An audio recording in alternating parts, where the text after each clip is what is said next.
Okay, so what I'm going to do today, guys, is just very quickly run through a quick edit just to see if we can take an image like this and hopefully create something like this that's got a lot more character, a lot more atmosphere to it.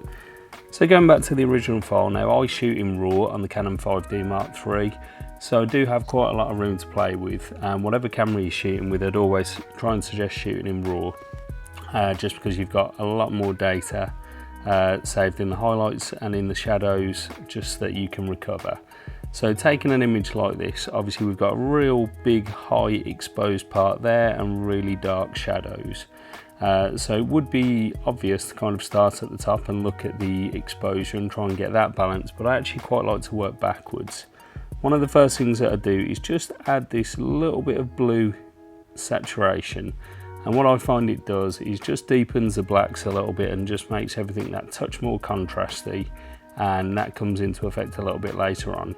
Because I'm working backwards while I'm here, I'm just going to add a little bit of vignette, which, as you'll know, just makes just around the edges darker and mimics one of the older kind of lens profiles. And talking of which, while we're here, I'm going to enable lens profiles and remove chromatic aberration. Now obviously with the metadata it does a great job of picking up what you're using, so I'm using the Canon, the 24-105L lens, but just make sure that you've got the correct profile selected, and obviously removing chromatic aberration, just make sure that there's no kind of artifacts around the edges. So going up to sharpening and luminance. Now I know that there's going to be a lot of digital noise within the shadows here, especially when we start to lift those shadows. So I'm already going to bring the luminance up just a touch. For a very quick edit like this, I'm not going to worry too much about noise, and to be honest, it's not going to look that natural by the time we're finished with it, and it certainly won't be going to print, but you can always come back and play around with noise and see what effect the detail and contrast sliders have on the image. Colours again we'll come back to afterwards, so now would be the time that I'd start trying to balance out this exposure a little bit. So obviously the big part of this is these highlights here, which we can see in the histogram, are really kind of going towards the blown out side, and the shadows are very dark, so they're underexposed. Now we'll do another tutorial on understanding the histogram at some point, so we understand exposure a little bit better. But at the moment we know that these highlights here are a little bit too much, so we're just going to pull those back. Now I'm going to pull them round to about -66 there. We could go all the way, and you do see people go to 100% with these, but I always feel it looks a little bit too unnatural.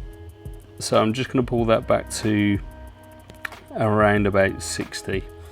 And with the shadows, again, I'm just going to lift those, and just as we start to see a little bit of detail in those buildings at the background, I'm kind of happy with that, maybe just a touch more. And that's starting to look like a lot more of an even exposure. Now one of the things that I always do on, well, the vast majority of my shots is add a graduated filter. Now you might be wondering why I haven't touched the whites and the blacks at the moment. I see that as a little bit more of a finer detail thing, so we'll come back to that after we've done the bulky edits.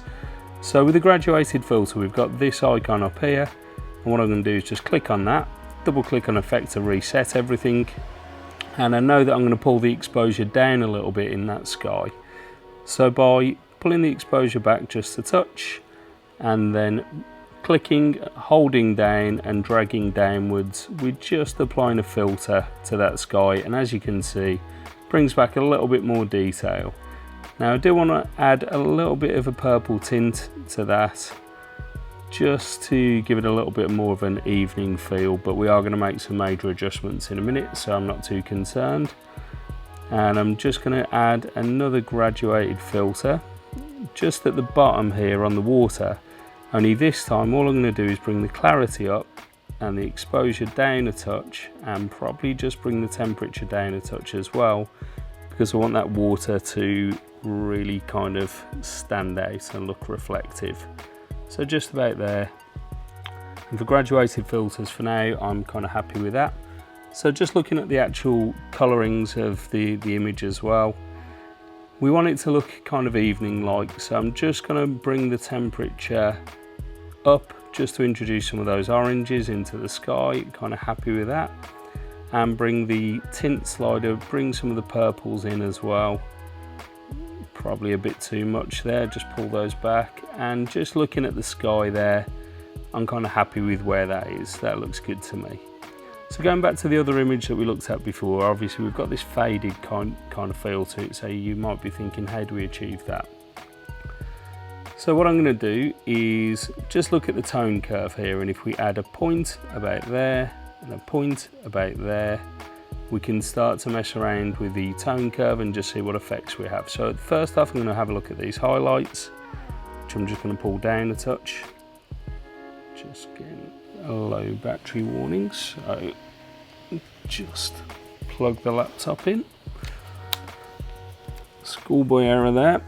Right, and now this is where we start to get that faded feel when we start to pull the shadows up a touch. So just looking at the darker areas of the photo, well, you can see what that effect's had. I'm just going to get rid of that because obviously that's gone too far. I am working on a trackpad here, so it is a little bit more difficult than using the actual mouse itself. So it's not playing ball, so I'm just starting to pull those blacks up a touch, which gives it that faded look. There you go. So you can see that that's starting to have it. If we watch the buildings at the back there, and again, I'm just going to pull it up a touch more. It's very difficult with this trackpad for some reason. It's far better when actually using one of the Apple Magic Mouses. There you go. Right, okay, so we're finally there. So it just gives it that faded look. Obviously we're just lifting the blacks a little bit, lifting the shadows, and that just happens to give it that kind of faded look. So we're not far off now. I'm not going to go quite as extreme as in the previous image, but I'm fairly happy with where this image is. So now I can just adjust the overall exposure. Just going to pull that back down a touch, and you can see what effect that has in the sky there. I'm going to pull the contrast back down a little bit just because I do want it to look fairly faded. Now the only other thing that I'd really look to do now is I'm not going to touch the clarity because I don't want it to look oversaturate, over contrasty or anything like that.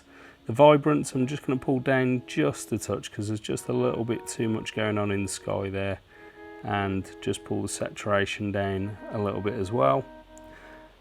And then I'm just going to go into the saturation panel here because this is where it starts to have a real big effect on the actual colours in it. I'm going to bring the reds and the oranges up a touch just to give it that kind of summery feel, but I'm actually going to bring the yellows back a little bit. I want to go for quite a faded effect, so pulling those yellows back again just has a little effect on these kind of areas here. Now I like the slightly desaturated look, so I'm just going to pull some of these down, but I'm actually just going to pull the blues back up a little bit because I like that little splash of blue just there in the sky.